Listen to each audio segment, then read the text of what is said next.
झारखंड राज्य के गठन में अतुलनीय योगदान देने वाले जुझारू नेता, भारतीय राजनीतिज्ञ एवं राज्य के दिशोम गुरु पूर्व मुख्यमंत्री शिबू सोरेन जी का निधन 4 अगस्त 2025 को हो गया, जिससे झारखंड ने अपना एक अनमोल रत्न खो दिया है। इस कारण पूरे राज्य में 4 एवं 5 अगस्त को राजकीय शोक घोषित किया गया है। तो आज हम झारखंड राज्य के दिशा गुरु शिबू सोरेन जी के जीवन पर चर्चा करने जा रहे हैं।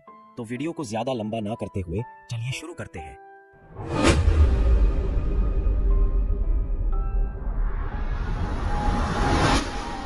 बात करें इनके प्रारंभिक जीवन और पहली राजनीतिक गतिविधि की, तो सोरेन जी का जन्म वर्तमान झारखंड राज्य के मध्य में स्थित एक छोटे से गांव नेमरा में हुआ था। वे और उनका परिवार पूर्वी भारत के संथाल जातीय समूह के सदस्य थे। उनके छात्र जीवन के दौरान ही उनके पिता की हत्या कर दी गई थी, जिस कारण उन्होंने लकड़ी के व्यापारी के रूप में काम करने के लिए स्कूल छोड़ दिया। सोरेन की पहली राजनीतिक गतिविधि 1970 के दशक की शुरुआत में हुई, जब वे आदिवासी जमीनों को बाहरी पतवी से मुक्त कराने में शामिल हुए।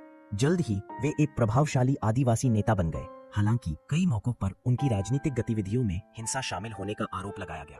शिबू सोरेन जी के द्वारा झारखंड मुक्ति मोर्चा आंदोलन की शुरुआत सन 1973 में स्वयं एवं अन्य लोगों ने की थी, जिसका मुख्य उद्देश्य मौजूदा बिहार राज्य के पूर्वी और दक्षिणी हिस्सों को मिलाकर एक अलग झारखंड राज्य का निर्माण करना था। उनके टीम के लगातार जुझारू प्रयास के कारण झारखंड के अलग राज्य बनाने का सपना वर्ष 2000 में पूरा हुआ, जब आधिकारिक रूप से 15 नवंबर 2000 को बिहार से अलग कर झारखंड राज्य के गठन करने का गजट प्रस्ताव प्रकाशित हुआ। सोरेन ने औद्योगिक और खदान मजदूरों और क्षेत्र के अल्पसंख्यक लोगों का समर्थन हासिल करके झारखंड मुक्ति मोर्चा के राजनीतिक आधार का सफलतापूर्वक विस्तार किया एवं वे सन 1987 को झारखंड मुक्ति मोर्चा के अध्यक्ष पद पर निर्वाचित हुए।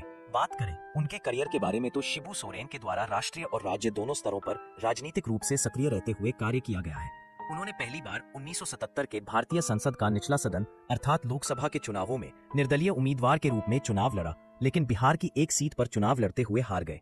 हालांकि 3 साल बाद उन्हें 1980 के लोकसभा चुनावों में सफलता मिली और उन्होंने 1979, 1991, 1996 और 2004 में पुनः चुनाव जीता। इसके अलावा सन 2002 में वे झारखंड की एक सीट से संसद का ऊपरी सदन अर्थात राज्यसभा के लिए चुने गए, एक ऐसा पद जिससे उन्होंने 2002 में लोकसभा की एक सीट के लिए हुए उपचुनाव में जीत के बाद इस्तीफा दे दिया। 2004 में झामुमो ने कांग्रेस के नेतृत्व वाली सफल पार्टी के हिस्से के रूप में लोकसभा चुनाव लड़ा था। यूपीए में शामिल होने के बाद मार्च में सोरेन यूपीए मंत्रिमंडल में कोयला और खान मंत्री के रूप में शामिल हुए। हालांकि 2 महीने के भीतर ही 1975 में मुसलमानों पर हुए हमले से जुड़े एक हत्या के मामले में उनके खिलाफ गिरफ्तारी वारंट जारी होने के बाद उन्हें इस्तीफा देना पड़ा। सोरेन ने 1 महीना न्यायिक हिरासत में बिताया। नवंबर 2004 में जमानत पर रिहा होने के बाद 2005 में झारखंड के पहले राज्य विधानसभा चुनावों के लिए कांग्रेस पार्टी और झामुमो के बीच गठबंधन बनाने के समझौते के तहत वे अपना कैबिनेट पद पुनः प्राप्त करने में सफल रहे। उनके द्वारा एनडीए के साथ सन 2005 में गठबंधन की सरकार बनाने में सफल रहे एवं मुख्यमंत्री का पद हासिल किया। लेकिन यह पाठ 2 हफ्ते से भी कम समय तक चला, जब वे राज्य विधानसभा में विश्वास मत हासिल नहीं कर पाए। जनवरी 2006 में सोरेन यूपीए मंत्रिमंडल में वापस आ गए, लेकिन नवंबर 2006 में अपने पूर्व निजी सचिव से जुड़े एक तीसरे हत्या के मामले में दोषी ठहराए जाने के बाद उन्हें फिर से इस्तीफा देने के लिए मजबूर होना पड़ा। यह पहली बार था जब किसी राष्ट्रीय कैबिनेट मंत्री को पद पर रहते हुए इस तरह के अपराध का दोषी ठहराया गया था। अगस्त 2007 में दिल्ली उच्च न्यायालय ने सोरेन की हत्या की सजा को खारिज कर दिया और 1 साल बाद वे फिर से झारखंड के मुख्यमंत्री बने।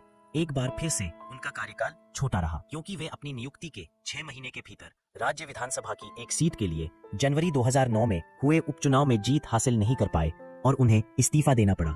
दिसंबर 2009 में झामुमो भाजपा गठबंधन सरकार बनने के बाद सोरेन ने तीसरी बार राज्य के मुख्यमंत्री का पद संभाला।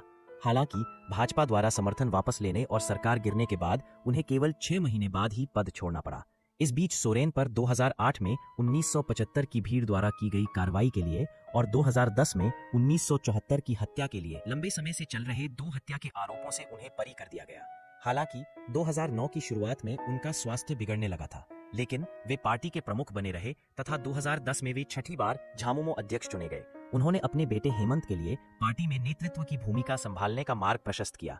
2020 में शिबू सोरेन दूसरे कार्यकाल के लिए राज्यसभा के लिए चुने गए। दिशोम गुरु शिबू सोरेन कई दिनों तक नई दिल्ली के एक अस्पताल में विभिन्न बीमारियों के इलाज के लिए भर्ती रहे, लेकिन 4 अगस्त 2025 को 81 वर्ष की आयु में पद पर रहते हुए उनका निधन हो गया, जिसका अंतिम संस्कार उनके पैतृक का निवास रामगढ़ जिला अंतर्गत नेमरा गांव में उनके पुत्र एवं वर्तमान मुख्यमंत्री श्री हेमंत सोरेन जी के द्वारा किया गया, जिन्हें असंख्य लोगों के द्वारा उपस्थित होकर भावभीनी श्रद्धांजलि अर्पित की गई। चूंकि उपरोक्त जानकारी इंटरनेट में उपलब्ध विभिन्न वेबसाइटों के अवलोकन के उपरांत ली गई है, इससे संबंधित किसी भी तरह की पुष्टि हमारे चैनल के द्वारा नहीं किया जा रहा है।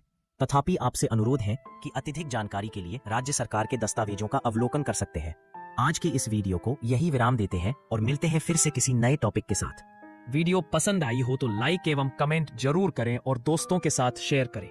साथ ही चैनल को सब्सक्राइब करना बिल्कुल ना भूलें। तब तक के लिए धन्यवाद। जय हिंद, जय भारत।